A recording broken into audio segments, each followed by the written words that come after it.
Oh,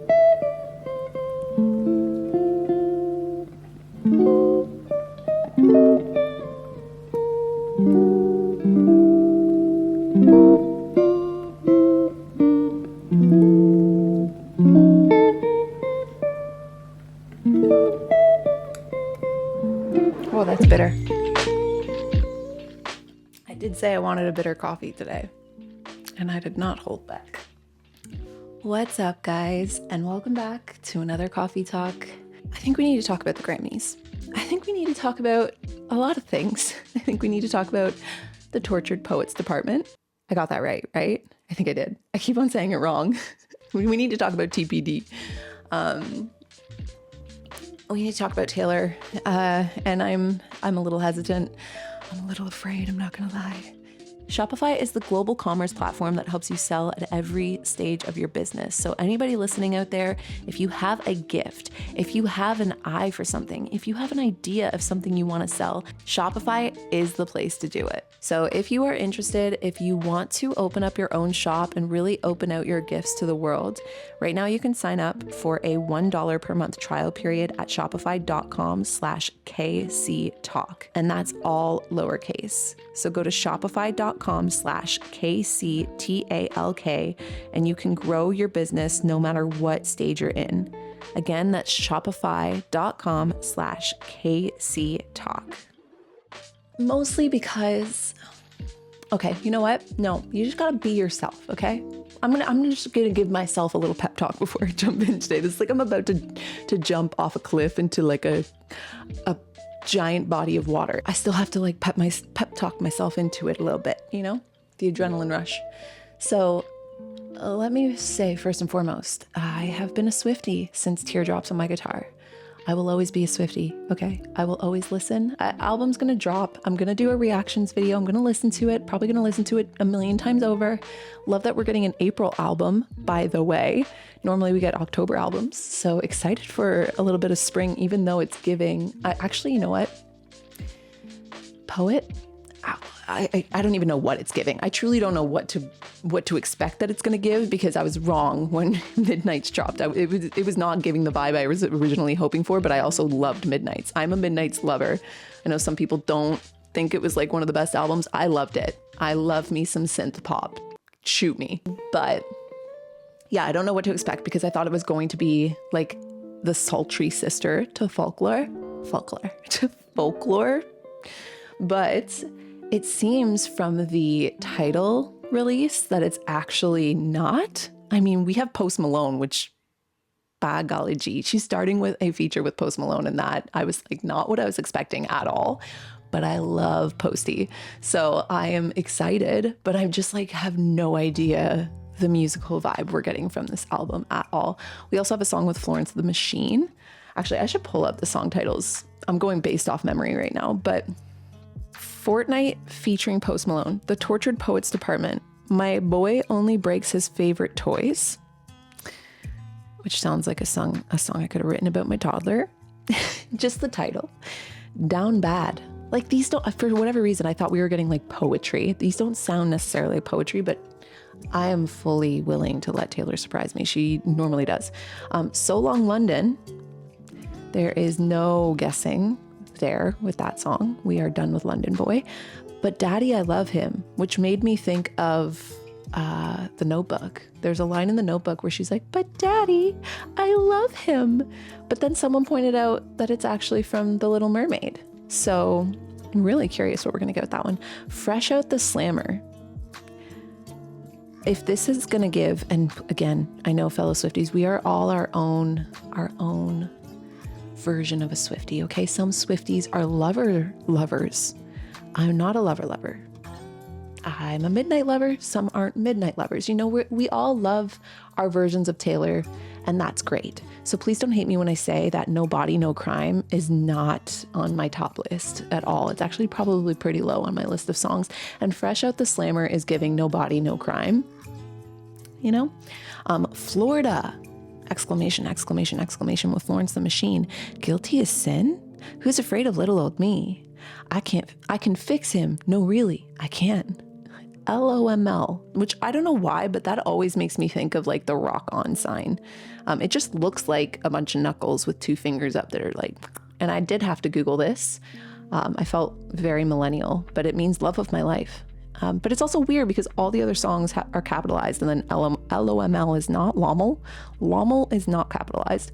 I Can Do It With a Broken Heart, The Smallest Man Who Ever Lived, The Alchemy, Clarabow, and bonus track, The Manuscript. No idea what we're getting into with that, but I am ready. And you best believe I will be here. I'm going to be posting probably to the Coffee Talk channel a reactions video. So buckle up, see you there, April 19th, 20th, maybe. I don't know, depending on how fast I can edit it. So now's the part that I need to get into where I'm not going to impress a lot of people, but I just want to talk about it if I can, if I may. I'm not sure how to feel as a Swiftie lately. I'm not going to lie. There are parts of me that I don't like. I want to respect, and I will always respect anyone's privacy. I don't like to speculate. I try not to speculate. But it's hard. It's hard not to wonder what's going on a little bit with everything. I feel like, especially since the Grammys, like, I don't know what it is, but I just feel like watching Taylor, which I did, I watched it live. Watching her, she didn't seem like the mastermind Taylor that I've always known and come to love and appreciate. I think that there's always been a little bit, and I don't love the word corny either, so I'm not going to call Taylor corny. I think that she has like a quirkiness to her, and I love that about her. That quirkiness did not come off as quirky at the Grammys. If anything, it's like, I don't know what the energy was, but I can say it threw me off a little bit, and I'm not sure how to feel, and I'm very complexed about it. I'm feeling very conflicted. Like I said, I'm excited for the new album, and I am so ready to welcome it with open arms. There is a part of me that feels a little off if the album ends up being a Jover album. I'm stealing words from Reddit. Jover being like her relationship being over with Joe. Now, I wasn't expecting that we wouldn't get some sense of songs or music about that relationship ending. You can't be with somebody for that long, write so many albums about them, and then, it end and just like you don't ever say anything about it, especially when you're Taylor Swift. Like, she is fully in her right to use her life experiences to create her art. There is absolutely nothing wrong with it. I think the thing that's kind of rubbing me a little bit the wrong way is that, from my perspective and from my intake of Joe and Taylor being a relationship and then not, and also just my take on things like social media and having a following, is that it's a little in bad taste, I think, to send or create or let me rephrase this. I don't think Taylor is sending her fans after Joe. Okay, let me just say that, because it's not like she's sitting there being like, I hate Joe, everybody go hate Joe with me. She's not saying that, but I feel like there's a lot of messaging between lines, whether it's from her one and only, by the way, like the only interview that she has done since her and Joe have actually broken up. From what I can recall, I could be wrong, please let me know if I'm wrong, but from what I can recall, I think the only interview that she has done since breaking up with Joe is the Person of the Year, right? And in that, she kind of alluded to feeling like she was locked up with her ex, and now she feels like she can be so free. And I am not going to take anyone's experiences away from them. If that's what someone experiences, that's their experience. But one person's experience doesn't make it ultimate truth.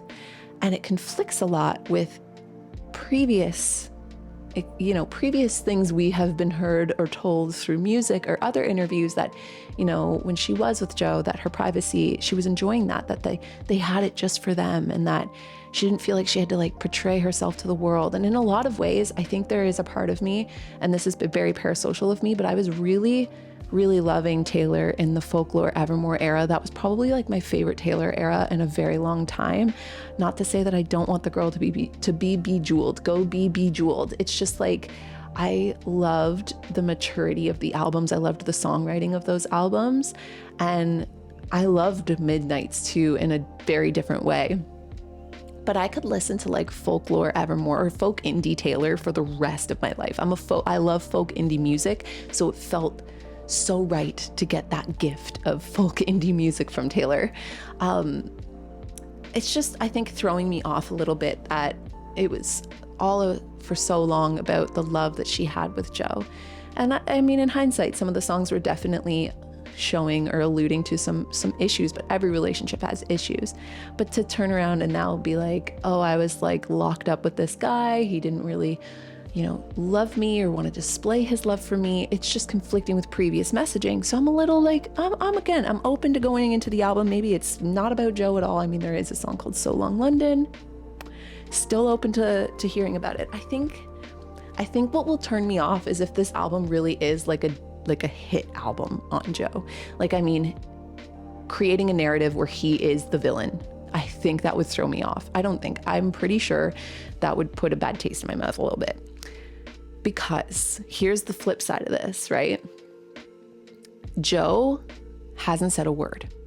I have no idea what happened between Joe and Taylor. I don't even care what happened between them. Honestly, give me the art, give me the music. However, I think we're at a point where we understand now the influence that certain celebrities or certain people of power have, especially influential people have. And I think that it's just not inspiring to me in any way, shape, or form to watch someone potentially create a narrative about an ex that seems to conflict anything that he's been doing on his end.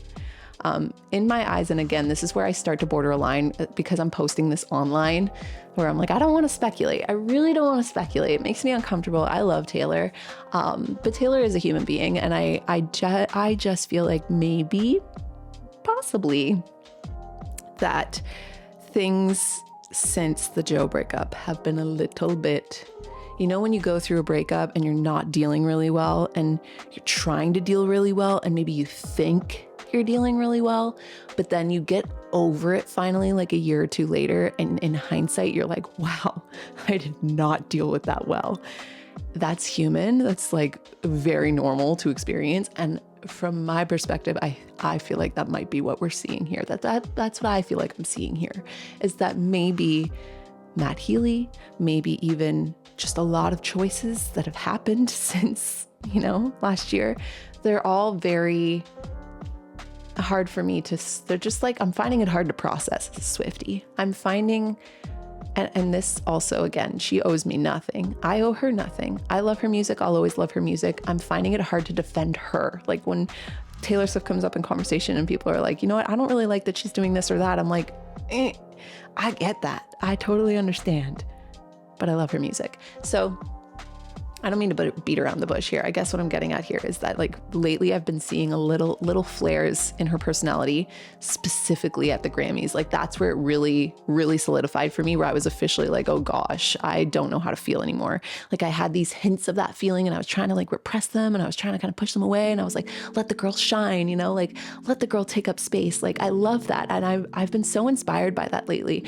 If anyone watched the Grammys, Miley Cyrus blew me away in the sense of like, we are nothing alike, but the way that she is not afraid to take up so much space in the room, to be so authentically herself, to say what she wants to say and not give a damn about how people interpret it. Like that is so inspiring to me. However, there was a level of humility and humbleness when Miley Cyrus accepted her first Grammy that was also so inspiring and made the way that she acted not feel boastful and not feel narcissistic in any kind of way and not feel like she was taking up air from other people in the room. It just seemed like she was there and she was shining as herself. She can be a little weird. She can be a little quirky too. She can be a little offside even, But it's not in a way that she's like being performative, and it's not in a way that she's doing it to put on a show or to put on a persona or try something on or like sell a story. You know, it's very much, I feel like what you get from Miley Cyrus is who she is. Like I was like, give me more Miley. Like I want to take up as much space as Miley Cyrus takes up space. I want to have that sense of confidence. I want to have that sense of like,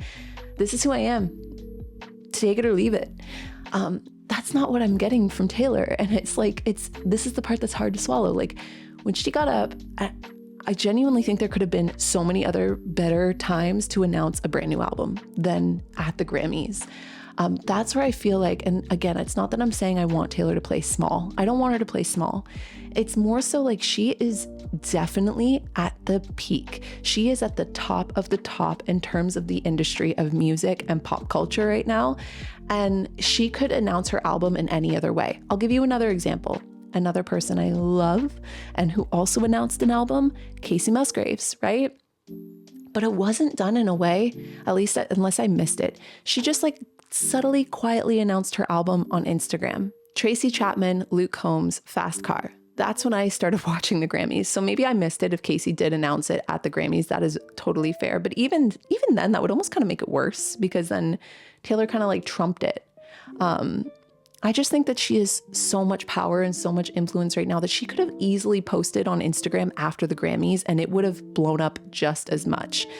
She could have easily waited to her next tour date to announce it and it would have blown up just as much. She could have done it the day before the Grammys and then been like, by the way, like maybe not even, you know, I think it was just, in my opinion, it was in bad taste to announce it then. And in front of all of these people that are, you know, in her field. And I'm not going to sit here and feel bad for millionaires that are making great money off of their music, but I am going to feel bad for anyone that's in her field and it's just like trying to get their foot in the door or just trying to make a name for themselves or really just getting their first Grammy.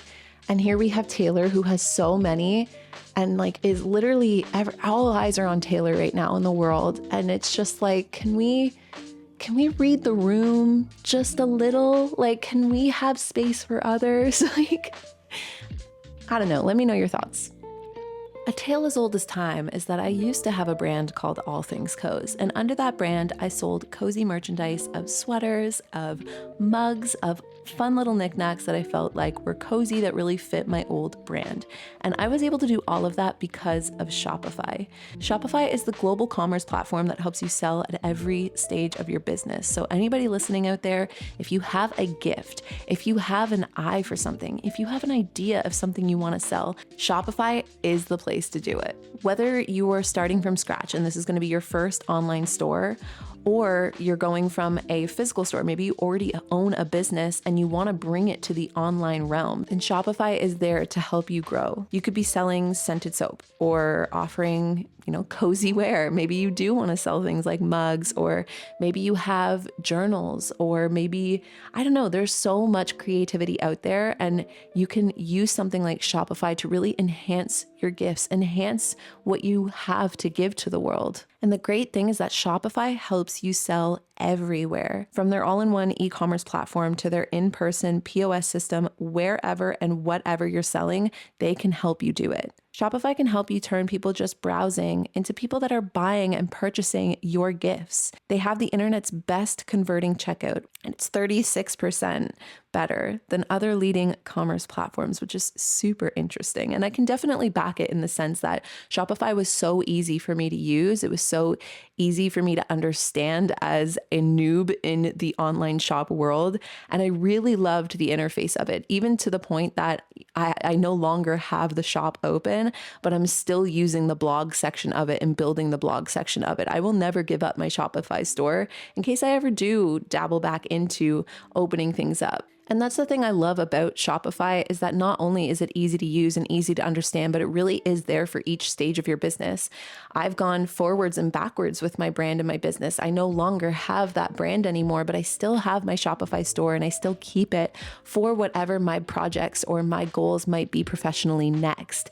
In case I do want to open things up and offer digital planners, or I want to open things up and still sell my books, like I can still do that on Shopify.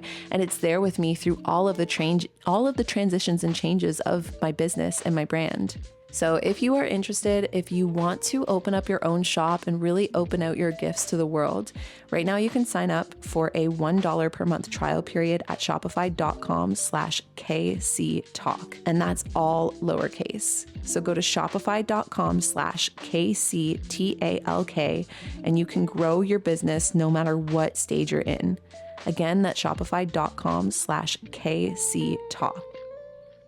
And moving on, because there were other things that threw me off a little bit. The next one was put yourself in Lana's shoes. You just lost album of the year to your friend that's sitting beside you. And of course, you're going to be happy for your friend. You're going to be supportive of your friend. But could you imagine if your friend then, who again is in her prime, the most popular person right now? But not only that, can we please be honest? Can we please just be so honest here for a moment?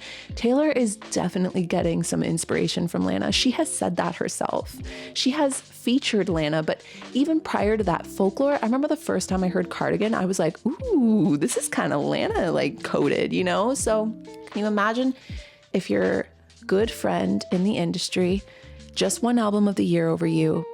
And not only that, is like taking little hints of inspiration from your brand, and then they drag you up on stage, but they don't even acknowledge you on stage. Like you just stand towards the back. They don't even say, and I brought Lana up here too, because without Lana, I couldn't have made Midnights, or without Lana, my inspiration for music wouldn't be the same. Like anything at all. Instead, like to lose and then to be dragged up and everybody staring at you on stage.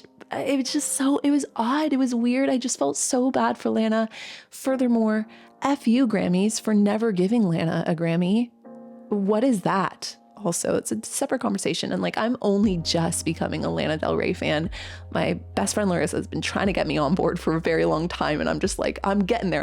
It's just like, sometimes she's not always my cup of tea, but her music is so her.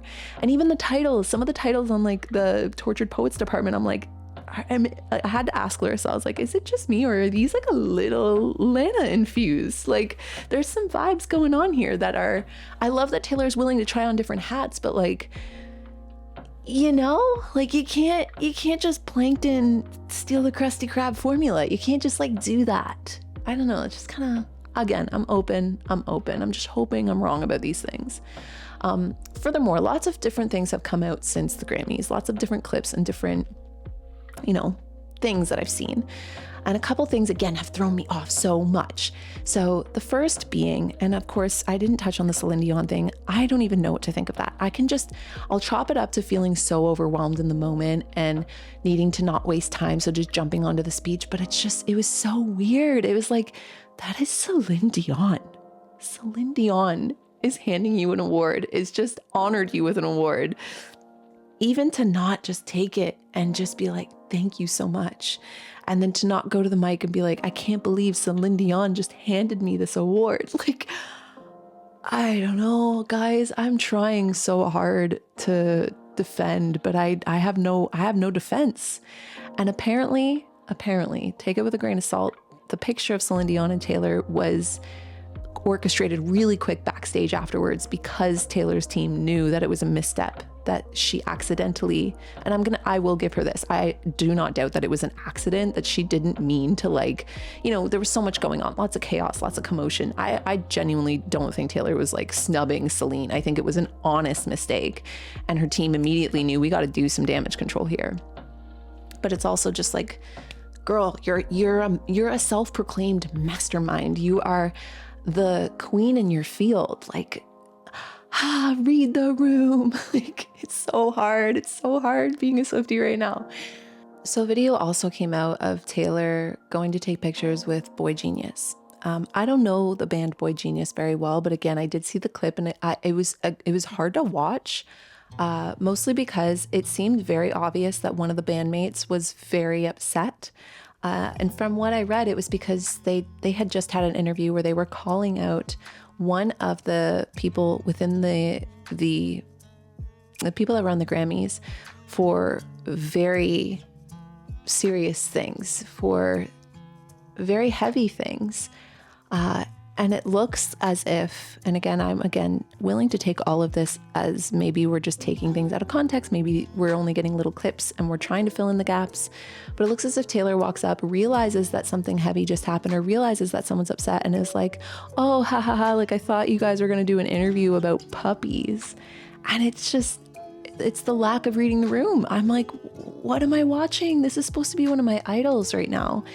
And then the last thing I'll say that's Grammy related before I touch on the last thing that's bugging me as a Swiftie is that then Taylor goes ahead and is like, can I put my Grammy on your head? And then all of a sudden, all of these clips start coming out of like Taylor touching people's heads and putting things on people's heads and like noogieing people's heads and like shaking their hair. And it's giving odd. It's giving odd behavior. I'm not going to speculate on why that behavior is so odd, but it is giving odd. It is giving inability to read the room. It is giving something's off here. And it's hard for me because I think, again, nobody owes anyone anything. When I look up to somebody, I love Taylor for her music. She does not need to be anything else to me other than a musician. But it is hard for me to get behind somebody when I feel like, as much as I love her music, she's not inspiring me to be a better person lately, Actually, I don't at all, maybe. I mean, she inspires a sense of work ethic, for sure. She inspires a sense of creativity, absolutely. But it's hard to call her an idol when I feel like there isn't a whole lot of inspiration happening in terms of being a better person on the planet, Which leads me to my last point, and the last thing that's bothering me as a Swiftie is that as of recording this, it has recently come out that Taylor Swift is now taking legal action on a student who is 21 years old who tracks her jets. And at first I was like, well, that makes sense. It's putting her in harm's way. It's allowing people that might be stalking her to know where she is. But upon reading further into it, it turns out that this is public information that anybody can source and find. It is just that this student in particular doesn't just focus on Taylor Swift. He goes and he's very much like a self-proclaimed journalist for billionaires and the elite and basically anybody of high power, high influence, high money, and their jet usage, mostly contributing it to, at least from what I'm understanding, again, always willing to be corrected, but contributing it to that jet usage, to how much detriment that does to our planet. And it has been a recent issue where people have been bringing this up a lot when it comes to Taylor Swift, that like the amount that she uses her jet like a car. Like she will send her jet to her. So it'll take a flight with nobody in it to pick her up and take her somewhere. And that, I mean, full circle, if you have listened to the full conversation today, because there's two parts of this conversation, one having nothing to do with the Grammys, but where I talk about the things that we don't have control over and dealing with those things, and how in an example of like the environment, there are the small things that we can do in our day-to-day lives and in our lifestyle choices that make a positive impact on the planet. But the people that have a greater impact doing nothing is really upsetting. It's something we don't have control over, and we're allowed to feel disappointed. Well, I'm disappointed. Like I'm very disappointed because I can't help but struggle to feel, I want to believe that the reason why she wants to take legal action on this person, on this student, let's keep in mind this is a student, a 21-year-old student, trying to do something in an impactful way and call out the people that do make a huge impact for what they're doing, for their frivolous use of a jet, right? With public information, okay? Are there ways around it? And I will play devil's advocate. Could he, postpone his information just a little bit? Yeah, he could, but let's get back to my original point. I want to believe that it's because she's trying to protect her safety, and I don't doubt that that might be a part of it. But I think that it makes a lot more sense given a lot of the recent controversy constantly being brought up about how much Taylor Swift uses her jet and the detriment that she is doing to the planet, not just with her jet, but it goes further than her jet. Because if we look at her merchandise, I haven't purchased Taylor Swift merchandise in a long time because it's not good. It's not great merchandise by any means. And for someone, again, of her caliber, she could be making much better products if she wanted to sell products to her fans. I would love to buy great products from Taylor, but I'm not going to buy, crappy products from Taylor. So this is all just to say that like her contribution to the environment and the detriment to the environment in particular, and mostly with her jet usage, is being called to the forefront of conversation quite often lately. And so it feels a little bit too coincidental that she's suddenly deciding to take legal action on someone that is fully reporting on how much she is using her jet and for what and where. So again, I know that this is all nuanced, that this isn't black and white. Nothing to me in the world is black and white. I think that there are so many different ways to look at something, so many different perspectives.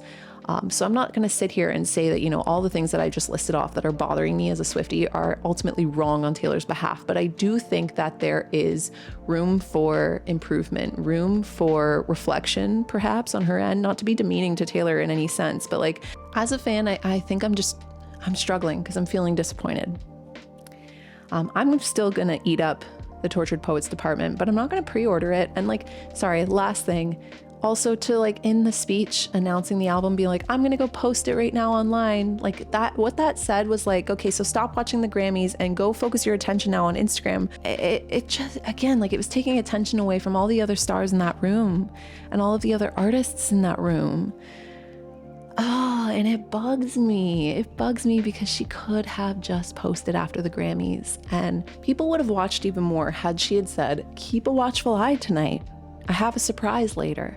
Because then people would have paid attention to the Grammys. They would have, been locked in. That would have been using her power, her influence in a positive way for the other people in that room. And then after the Grammys was done, make the post. And I don't want her to play small. I'm not expecting her to be perfect. Nobody is. It's been a little tough to be a Swiftie lately. I'm not gonna lie. So that's where I'm at. And I hope that it's okay that I'm there. I mean, obviously it's okay that I'm there. I just feel like it's hard to even say anything sometimes that might not be directly praising Taylor as a Swiftie lately. As a long-term Swiftie, again, I don't love that I'm feeling this way because I want to support her and I want to be inspired by her and I want to see her do good things in the world and create good art. But it's hard for me to separate her influence and her power and her ability to make just the tiniest subtle differences and choices that would make no difference to her, but a lot of difference to others. And it's nuanced to feel that way. Cause again, I'm checking my parasocial relationship to her here too, where I'm she doesn't owe anybody that. However, I don't owe her then, my support. I don't owe her any of my money. I can just stream on Spotify and just chill, But yeah, it's just been tough. And I think that also too, with the recent increase in Swifties, her popularity growing as much as it has in the last just year or two has created a new era of Swifties, which is great. A Swiftie is a Swiftie. We will be friends.